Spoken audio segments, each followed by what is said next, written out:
అర్హులైన ప్రతి ఒక్కరూ అభయహస్తం దరఖాస్తు చేసుకోవాలన్నారు మంత్రి సీతక్క. ఇచ్చిన 6 గ్యారంటీ పథకాలను అమలు చేస్తామన్నారు. బీఆర్ఎస్ పాలనలో ఉద్యోగులకు జీతాలు సకాలంలో వచ్చేవి కాదన్నారు. ఆర్థిక లోటు ఉన్నా సమయానికి జీతాలు అందిస్తామన్నారు. ఎక్కడి వారికి అక్కడ ఉద్యోగ ఉపాధి అవకాశాలు కల్పిస్తామన్నారు. ములుగు జిల్లా రాఘవపట్నం మేడారం వంతెనను పరిశీలించిన సీతక్క రిపేర్లకు 40 లక్షల రూపాయలు కేటాయిస్తున్నామని చెప్పారు. వాటన్నింటిని కూడా దరఖాస్తులకు ఎవరెవరు అర్హత ఉంది వాళ్ళ యొక్క వివరాలన్నీ కంప్యూటర్లో ఎక్కించి తర్వాత ఆ పథకాలన్నీ కూడా మీకు మరి ఇళ్లలోకి వస్తాయి కాబట్టి సద్వినియోగం చేసుకోవాలి.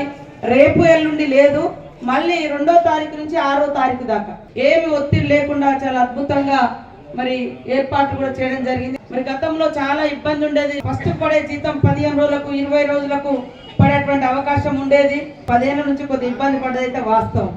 కానీ ఇప్పుడు అట్లాంటి ఇబ్బంది రాకుండా కూడా చాలా ఇబ్బందికరమైన పరిస్థితి ఉంది. ఆర్థికంగా బడ్జెట్ మొత్తం కూడా ఎటో పోయినా కూడా మీకు అందరికీ 5వ తారీఖు లోపు జీతాలు ఇచ్చే విధంగా మరి సీఎం రేవంత్ రెడ్డి గారు అధికారులను కూడా సర్దుబాటు చేయాలని చెప్పడం జరిగింది. అదే విధంగా పత్రికా మీడియా సోదరులకు కూడా రాష్ట్ర వ్యాప్తంగా ఇల్లు రాక ఇబ్బంది పడ్డారు, స్థలాలు లేక.